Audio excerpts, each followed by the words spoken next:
Here in Mansfield Cemetery,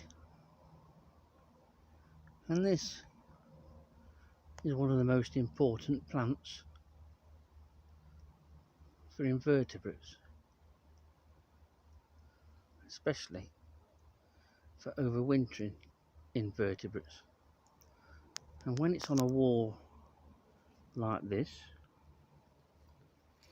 it creates a fabulous overwintering site for a multitude of species, and for many thousands of those species. It is, of course, ivy, much maligned, much hated, has an unwarranted bad reputation in some quarters, who will insist on cutting it. Yet ivy never really kills a tree if it's climbing up a tree, as in this instance. Look, if a plant climbs a tree, it's not in that plant's interest to kill the very tree that is supporting it. Otherwise, might as well just crawl over the ground. And yes, ivy will do that, but we're only in sort of mid to late August here, and it's only just starting to show now. This is where ivy is really important in a few weeks' time or a couple of months' time, and that's in these developing flower buds here. And ivy, when it flowers, late September into October, is a magnet for insects. It's a magnet for bees, but especially wasps. You can have several species of wasps on ivy, and hornets,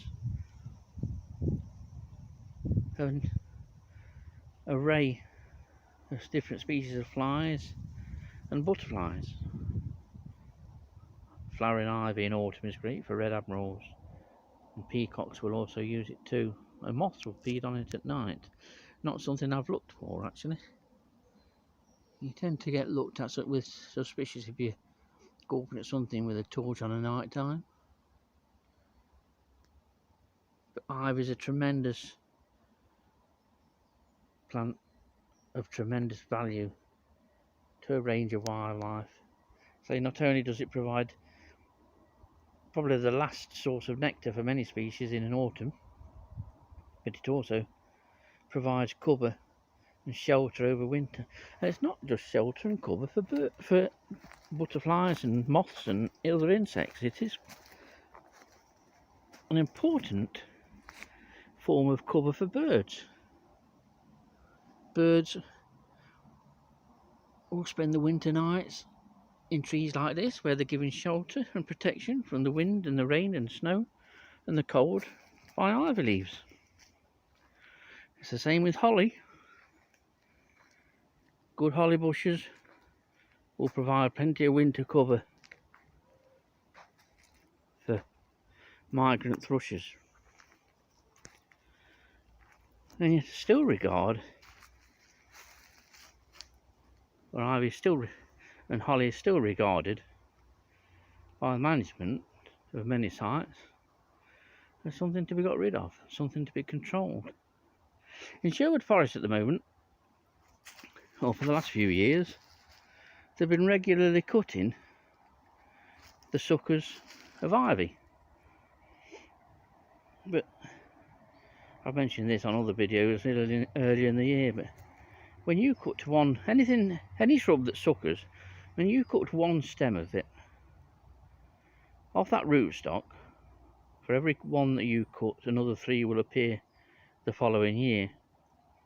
So the more you cut it, the more you're going to have to cut each year, because the number of stems will double or treble or quadruple each year. Best not to cut it. You're just creating yourself more work. But they don't learn, and they don't think. That's the trouble with today. They don't use the noggin. So if you've got ivy growing up a tree, the tree is fine. And that ivy is important. If you've got ivy growing up a wall, it's even more important. Because ivy growing against the relative warmth of an exterior house wall is actually a relatively warm site for invertebrates to overwinter. So leave your ivy and leave your holly. They're not doing you no harm, but they're certainly helping millions of insects every year.